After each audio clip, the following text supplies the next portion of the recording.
So my son is about to be 4 months, and I just want to talk about like the struggles of postpartum. And one thing that I really had to conquer and get over and have victory over is my eating habits postpartum. Here today is April 14th. Yes, baby boy is 4 months today.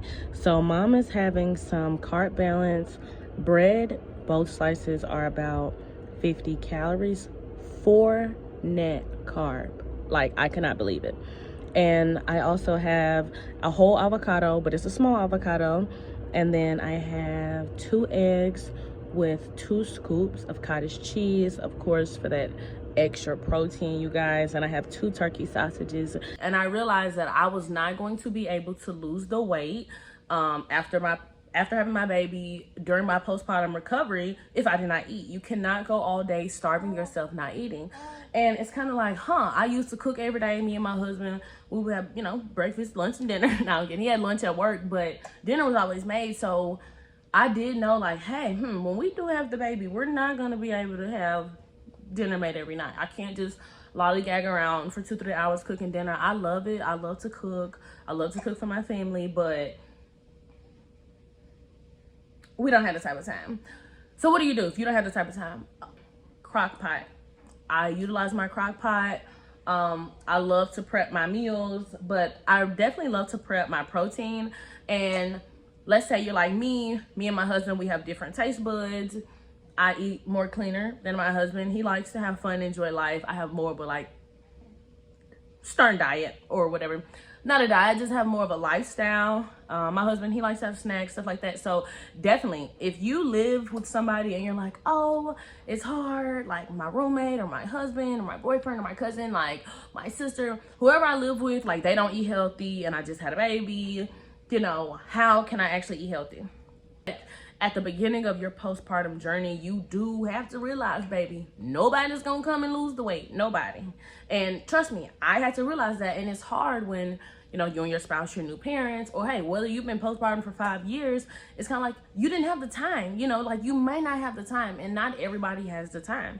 You're busy and you might have to go to work. You might not can afford, people say that they can't afford to eat healthy. Actually, eating a not quote unquote healthy, but just eating balanced meals is not as expensive as people think. It costs you more to eat out. It costs you more to get DoorDash. It costs you more, and it costs your body more to get granola bars, to get Kit Kat bars, Reese's, Doritos, like to just get these snacks. It costs your body in the long term. A lot of people, they feel like, oh, it's expensive right now. Baby, let me tell you what's expensive, okay? What's expensive is taking 14 bottles of medicine. I know people who take 14 bottles of medicine, and I know people who they eat completely different from me, and now that they are older, that stuff catches up on you because hopefully you live a longer time. You don't want to say, oh yeah, I'm gonna die young. Like, hopefully, you do live a long time to see your kids grow up and graduate, to see your grandkids, hopefully your great grandkids, your great grand. And you can get a new car, you can get a new spouse, you can get a new shirt, a new purse, a new watch. You get one body, and that one body you get, baby, nobody's gonna come build it for you. Look at how much sugar you are consuming in a day. If you're eating sugar 2 to 3 times a day, or like chips throughout the day, a lot of bread throughout the day, and you're not checking the back of the bread, or if the bread is not like low in carbohydrates or lower calorie, and you're consuming a lot of it, or if you're eating pasta, bread. Now, let me just say that in your postpartum journey, that weight is going to take longer to lose the weight. It is. Jump right to it. Forget all of the, oh, okay, well, I get what I'm doing wrong, but what can I do right? This is what you can do that's right. You can start by saying, how much sugar do I eat in a day? Not a week, in a day. Okay, well, we're going to start by the take it one day at a time plan, because tomorrow is not promised. So you ask yourself, how much sugar do I eat? You want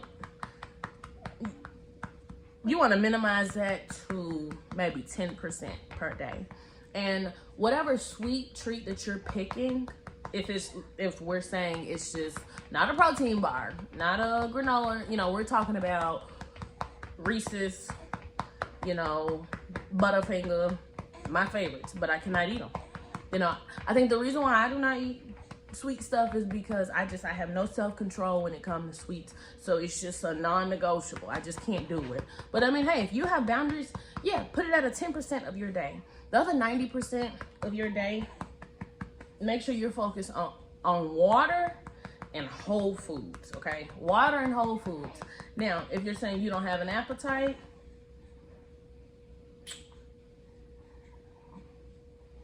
you could try fasting. If you're one of those people who you're like, oh, I don't really have an appetite during the day, try intermediate fasting. You try intermediate fasting, girl, let's say, hey, you only eat from 12 to 8. Or you only eat from 8 to 8, or you know, 12 to 8. There's so many different, I can make a whole nother video on intermediate fasting. You want to do intermediate fasting? Do it. But you want to make sure that the meals that you're eating during the time block where you can eat, they are whole meals. That means no fried food. That means grilled, you know, steamed or grilled food, or just raw. Like if you want to have some raw fish, you know, I love fish. I eat a lot of salmon. I eat a lot of tuna, sardines, because you are running off no sleep. You are becoming a new parent. Your spouse probably is not on their weight loss journey, but you do want to feel confident and sexy for your spouse. You do want to be a fit, healthy mother for your child.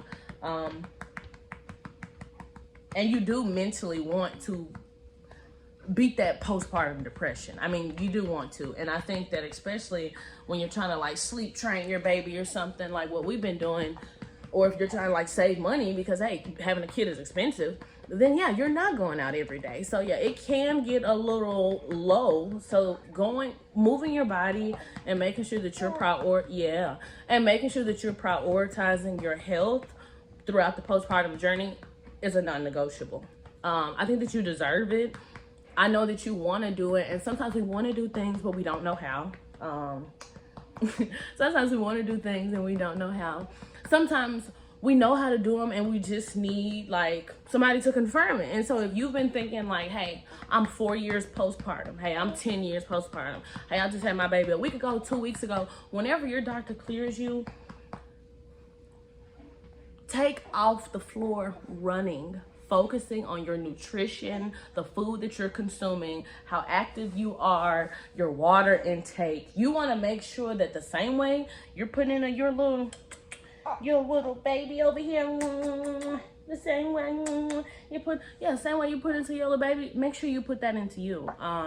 And some days it's hard. Some days I have to remember, like, I don't just do this for me. I do this for my son to have a healthy mom, for my husband to still be attracted to me. You know, I want my man to be like, whoo, you pushed out my baby. What? Yeah, you know, that's just how I want him to feel. And I just think that every woman is different. But I do think that no woman says, hey, I don't want to feel my best. Hey, I don't want to put the best food I can in my body. Hey, I don't want my husband to think I'm the sexiest person in the world. No woman says that. You spot one that do, let me know. If you spot one that do, let me know. Yeah.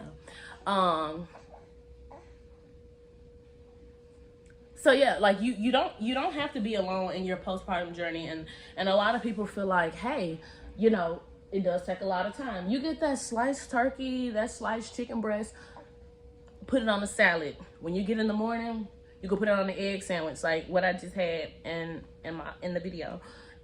You could